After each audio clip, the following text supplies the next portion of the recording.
আবার একটা নতুন রেসিপি নিয়ে চলে এলাম আপনাদের কাছে।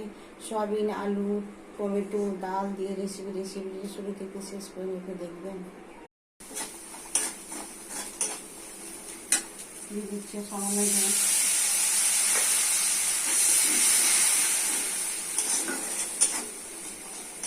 ভালো করে কষিয়ে দিতে হবে।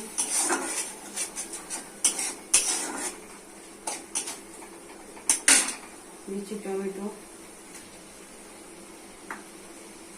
দিচ্ছি মসুর ডাল,